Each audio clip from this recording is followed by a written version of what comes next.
Selamat pagi, salam sejahtera bagi kita semua.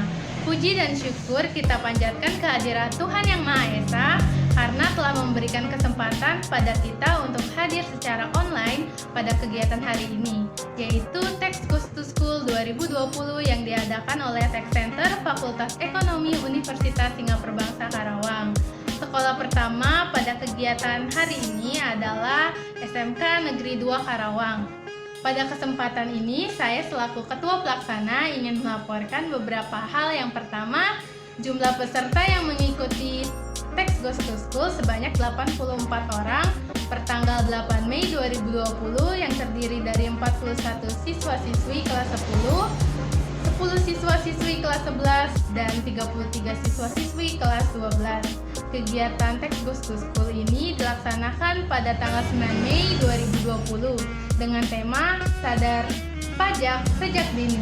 Kegiatan Teks Goes to School merupakan kegiatan yang memberikan edukasi mengenai perpajakan kepada siswa-siswi SMA SMK sederajat di Karawang dan sekitarnya. Saya berharap semoga ilmu yang diperoleh oleh adik-adik semua dapat berguna untuk kedepannya yang kelak akan menjadi wajib pajak yang tentunya harus taat membayar pajak. Sekian laporan dari saya. Terima kasih atas perhatiannya. Pajakwan Indonesia Maju.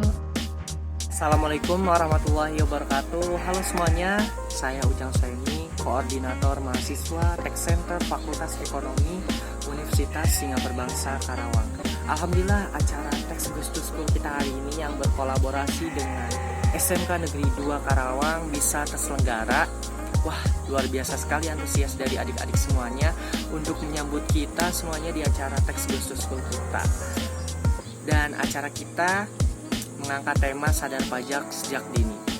Kami berharap dengan terselenggaranya acara ini, adik-adik semua sebagai calon wajib pajak nantinya mulai dari sekarang bisa sama-sama belajar, bisa sama-sama menyadari, dan juga bisa taat akan pajak.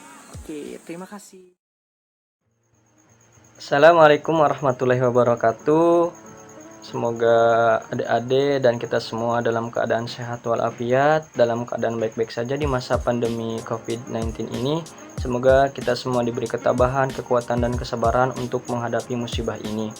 Di kesempatan kali ini, Kakak akan menjelaskan tentang materi KUP dan juga pajak penghasilan pasal 21. Untuk KUP sendiri, yaitu ketentuan umum dan tata cara perpajakan mengenai tentang dasar-dasar pajak, tentang kartu identitas dalam bidang perpajakan yaitu NPWP, tentang SPT surat pemberitahuan. Nah, untuk pajak itu sendiri, adik-adik tahu nggak sih pajak itu apa? Nah, sebelum kakak menjelaskan tentang definisi pajak yang sebenarnya sesuai undang-undang, mungkin kakak akan kasih tahu ternyata negara kita sektor pendapatan terbesarnya untuk APBN, anggaran pendapatan dan belanja negara yang kita kelola yang oleh pemerintah kelola itu ternyata sebesar 80% itu dari sektor pajak. Makanya pajak itu sangat penting untuk negara kita. Untuk itu bagi masyarakat sendiri harus patuh dalam hal kewajiban dan haknya mengenai perpajakan. Nah, untuk definisi pajak itu sendiri kakak akan jelaskan. Menurut pasal 1 angka 1 Undang-Undang KUP, pajak adalah kontribusi wajib pajak yang terutang oleh orang pribadi atau badan yang bersifat memaksa sesuai undang-undang dengan tidak mendapatkan imbalan secara langsung dan digunakan untuk keperluan negara dan kemakmuran rakyatnya yang sebesar-besarnya.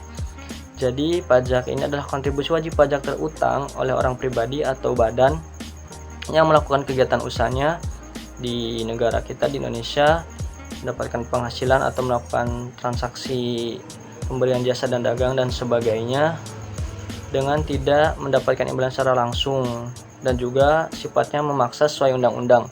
Jadi maksud dari tidak mendapatkan imbalan secara langsung ini adalah ketika si wajib pajak ini membayar pajak, maka uang yang dibayarkan itu atau pajak yang disetorkan itu nanti akan dikelola oleh pemerintah yang mengelola pajak itu sendiri dan akan didistribusikan atau disalurkan ke beberapa sektor, misalnya ke sektor kesehatan, yaitu alat-alat kesehatan, rumah sakit, puskesmas, dan juga lainnya. Terus sektor pendidikan, misalnya dana BOS, bantuan sekolah, terus alat-alat sekolah kayak buku dan sebagainya, terus gaji honorer guru-guru adik-adik, terus sarana dan prasarana sekolah yang menunjang kegiatan belajar mengajar siswa di sekolah. Lalu sektor perekonomian seperti pembangunan dan masih banyak sektor lainnya yang didanai oleh pajak. Makanya pajak itu sangat penting untuk negara kita. Nah, untuk wajib pajak itu sendiri, kita bisa jadi wajib pajak dengan 2 syarat. Jika kita sudah memenuhi 2 syarat ini, yaitu syarat subjektif dan objektif. Nah, untuk syarat subjektif itu salah satunya ketika kita sudah 183 hari tinggal di Indonesia, mendapat penghasilan di Indonesia, ini termasuk ke syarat subjektif. Sedangkan syarat objektif itu ketika kita sudah punya penghasilan. Sedangkan kalau adik-adik belum punya penghasilan, adik-adik belum diwajibkan untuk menjadi wajib pajak atau untuk memenuhi hak dan kewajibannya dalam perpajakan.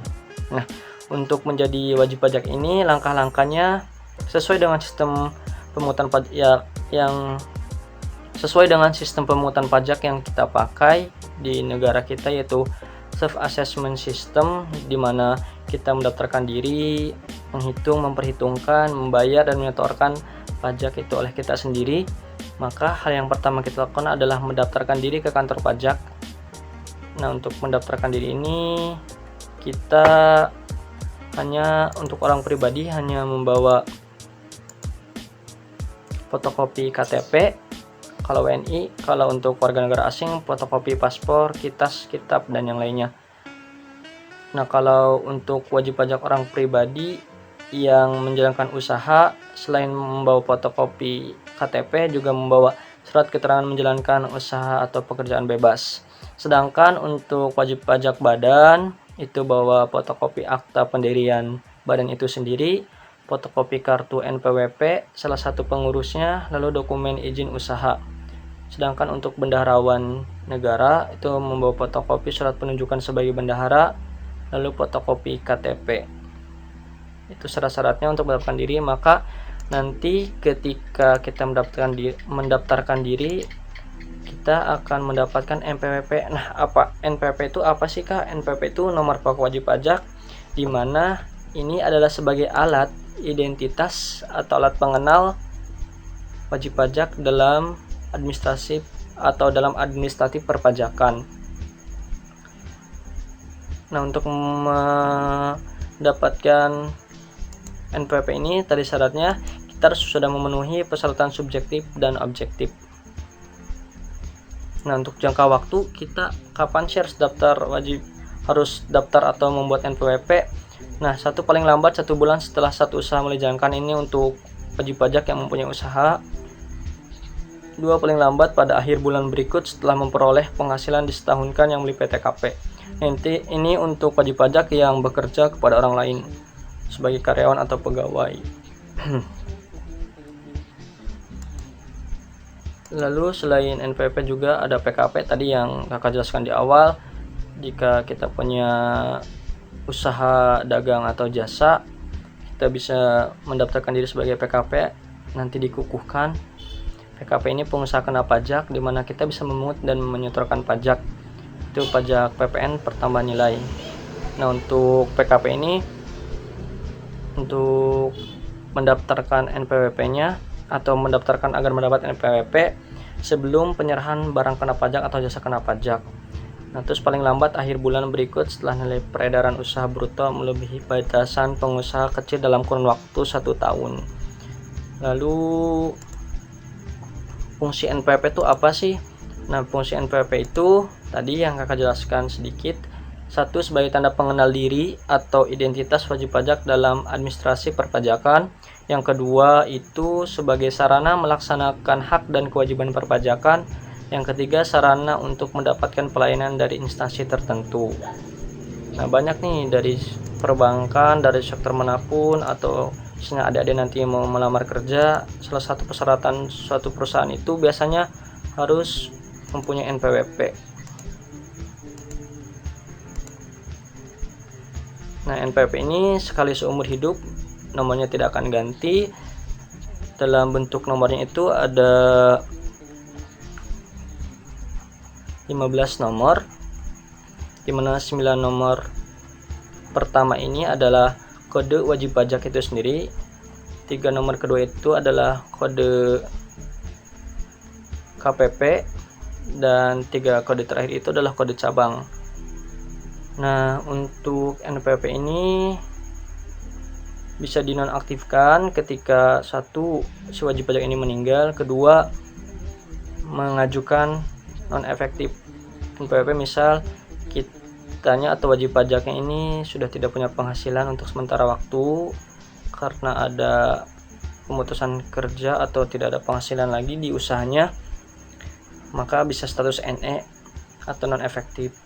Sedangkan misalnya suatu usahawan dia likuidasi atau bangkrut juga bisa mengajukan permohonan agar NPWP-nya dicabut atau dinonaktifkan. Nah, selanjutnya kakak akan jelaskan, setelah kita mendapat NPWP, ada kartu identitas tanda pengenal kita dalam perpajakan. Lalu kita, untuk para karyawan atau pegawai yang mungkin bekerja kepada orang lain, akan langsung dipotong atau dipungut pajaknya oleh pemberi kerja itu sendiri. Nah, sedangkan kita yang punya usaha atau kita yang memiliki pekerjaan bebas, maka kita sendiri yang membayarkan sesuai yang kita dapatkan atau penghasilan kita setiap bulan dalam setahun.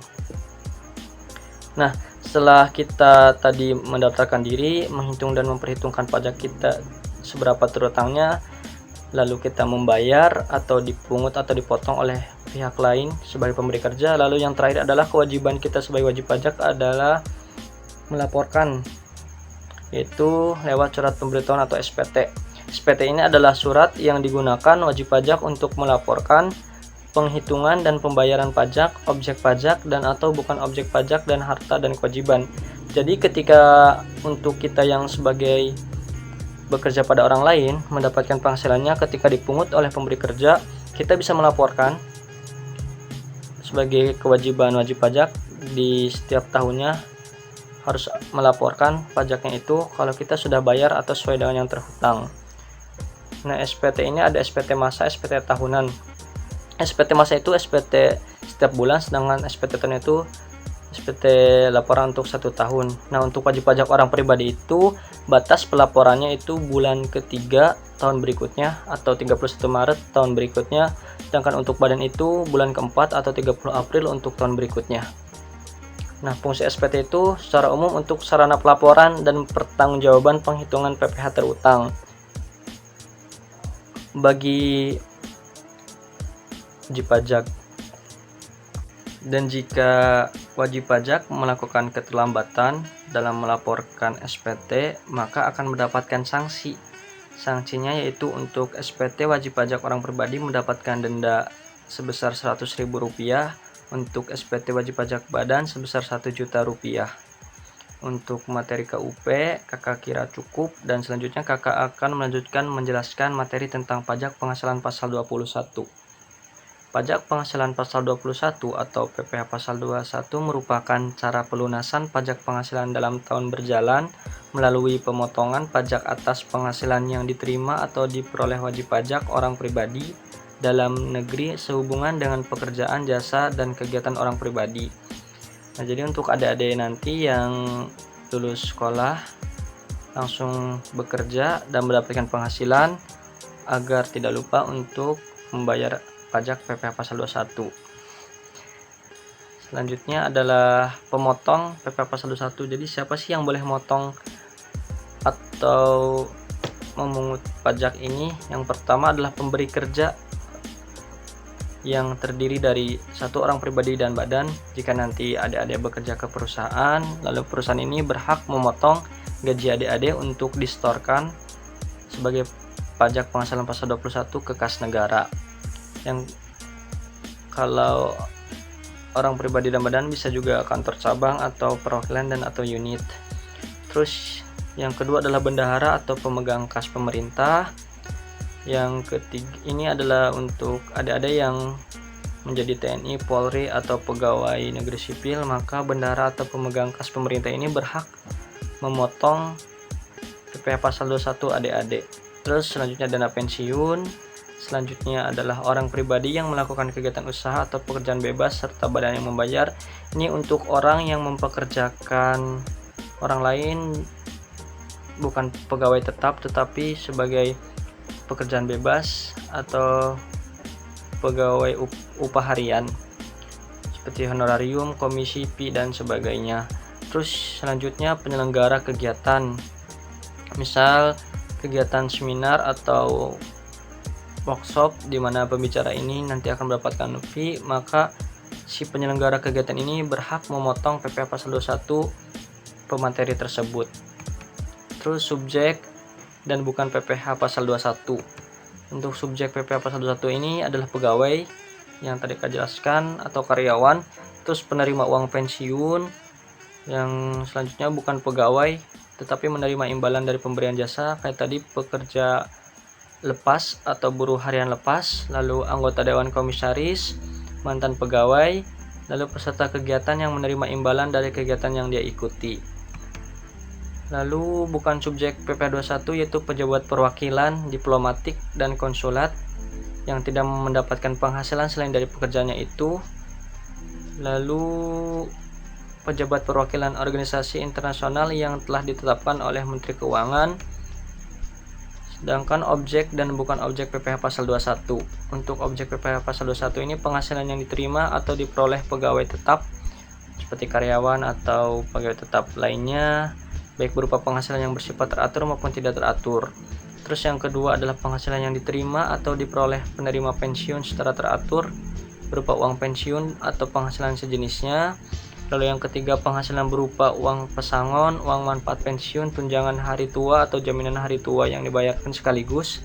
Lalu penghasilan pegawai tidak tetap atau buruh harian lepas atau tenaga kerja lepas berupa upah harian, upah mingguan, upah satuan atau upah upah bulanan dan juga upah borongan.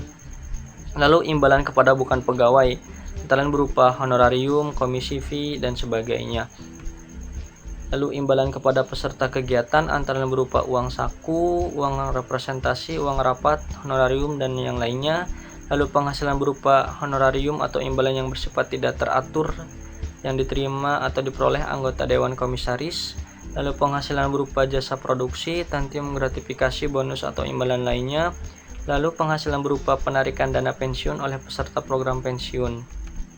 Sedangkan bukan objek PPh pasal 21 adalah pembayaran manfaat atau santunan asuransi, lalu penerimaan dalam bentuk natura dan atau kenikmatan dalam bentuk langsung, misalnya mendapatkan beras dalam bentuk beras bukan berupa uang, lalu itu disebut natura. Lalu iuran pensiun yang dibayarkan kepada dana pensiun, zakat, beasiswa, ini termasuk penghasilan yang bukan objek pajak PPh pasal 21.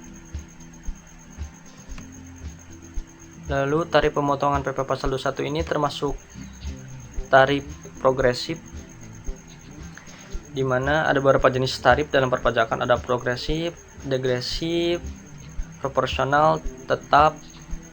Nah, PPh pasal 21 ini termasuk progresif, di mana ketika penghasilannya semakin tinggi maka persentase tarifnya juga semakin tinggi. Menurut pasal 17, untuk penghasilan yang di bawah 50 juta itu 5%, 50 juta sampai 250 juta itu 15%, 250 juta sampai 500 juta itu 25%, dan di atas 500 juta itu 30%. Sekarang ke dasar pengenaan pajak untuk PPh pasal 21. Untuk pegawai tetap, penghasilan kena pajak sama dengan jumlah seluruh penghasilannya selama 1 tahun setelah dikurangi dengan biaya jabatan. Biaya jabatan sebesar 5% dari penghasilan bruto, setinggi-tingginya 500.000 per bulan atau 6 juta per tahun. Lalu penerima pensiun berkala, penghasilan kena pajak jumlah bruto dikurangi dengan biaya pensiun sebesar 5% dari penghasilan bruto, setinggi-tingginya biaya pensiun ini adalah 200.000 per bulan dan 2.400.000 per tahun. Pegawai tidak tetap penghasilannya dibayar secara bulanan atau jumlah kumulatif penghasilan yang diterima dalam 1 bulan kalender telah melebihi 4.500.000. Jadi untuk pegawai tidak tetap ketika dalam 1 bulan kalender melebihi 4.500.000 itu penghasilan kena pajak dikurangi PTKP atau penghasilan kena pajaknya adalah penghasilan bruto dikurangi PTKP. Lalu PTKP itu apa sih? Penghasilan tidak kena pajak. PTKP itu adalah fasilitas yang diberikan oleh pemerintah dalam perpajakan untuk mengurangi penghasilan bruto suatu masyarakat. Nah, untuk PTKP ini 54 juta untuk satu orang. Jadi ada status orang itu ada status TK, K, dan KI. Untuk TK itu tidak kawin, K itu kawin dan istri. Jadi untuk TK ini dimana wajib pajak ini masih sendiri, itu belum menikah, terus kawin itu sudah menikah dan istrinya tidak bekerja, sedangkan untuk menikah yang istrinya bekerja itu KI. Jadi TK garis miring 0123. Nah, untuk di belakang garis miring ini adalah tanggungan.